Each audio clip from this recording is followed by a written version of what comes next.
मुजफ्फरनगर आप पहुंचे हैं, आपको पुलिस द्वारा रोका गया है, आप जा रहे थे, क्या कारण है, क्यों रोका? मुजफ्फरनगर बॉर्डर एरिया है क्या भाई जो मुजफ्फरनगर में कोई किसी के दुख में शामिल नहीं होने जा सकता है। भाई पुलिस का काम है अपराध रोकना, किसी के दुख को जो कोई बांटने जा रहा है उसे रोकना पुलिस का काम नहीं है।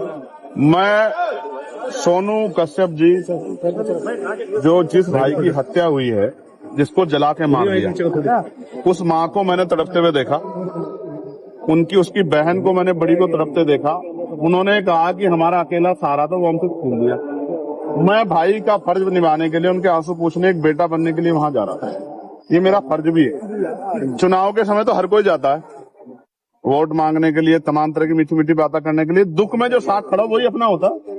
मैं अपना होने का फर्ज निभाने जा रहा था, मगर मुझे पता लगा कि यहाँ अचानक से हमारे सम्मानित जो अधिकारी, उन्होंने ट्रैक्टर ट्रॉली रोक के वो मेरे सामने आ गए। अब वो मुझसे कहने कि आप नहीं जा सकते। मैं ये पूछना चाहता हूँ कि भाई क्यों नहीं जा सकता हूँ? घटना यहाँ की नहीं है, घटना मेरठ में हुई। क्या किसी परिवार को उत्तर प्रदेश में, जो पिछड़े वर्ग का परिवार है, कमजोर वर्ग का परिवार है, क्या उसको सांत्वना देना भी अपराध हो गया?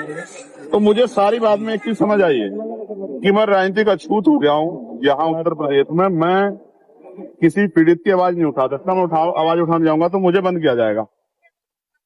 इसका एक तरीका मेरी समझ में आया, मैं इनको रास्ता बता रहा हूँ कि जैसे पिछली बार मुझे गोली लगी थी 23 में, मेरी ये हत्या करवा दे पुलिस वाले मिलकर सारे सरकार के साथ। क्योंकि जब तक मैं जिंदा रहूंगा, अगर मैं खाट पे भी रहा, पिलंग पे भी रहा, तो भी बोलता रहूंगा। तब भी जब भी इन पर अन्याय होगा मैं बोलूंगा, पिछड़ों पे, दलितों, मुसलमानों पे, गरीबों पे, बहनों पे। तो एक ही तरीका है इनके पास।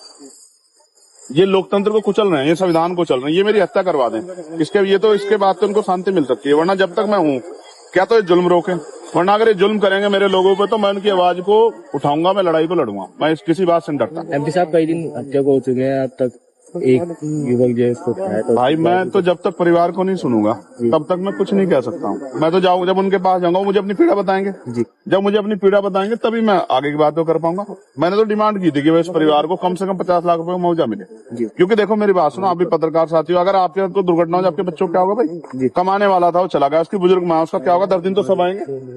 तो उसको 50 लाख रुपए मदद दो, एक सरकारी नौकरी मिले, और सबसे इम्पोर्टेंट है इस घटना की सीबीआई जांच हो। यही मांग उठा रहे हो। अब आप पीड़ित के यहाँ जाएंगे या यहाँ से वापस जाएंगे? आप बताओ मुझे। मैं जैसे आगे बढ़ूंगा तो मीडिया वाले कहेंगे पुलिस यार लड़ रहे हैं, तो मैं शांति से बड़े अधिकारियों को कह रहा हूँ कि वो मुझे अपनी गाड़ी में ले चलें, मोटरसाइकिल पे ले चलें। मैं अपने सब साथियों को वहीं रुके, मैं अकेला आदमी जाके उनकी बात सुन के और उसको आगे आपके सामने बता दूं। इसके अलावा बताओ रास्ता क्या है लोकतंत्र में?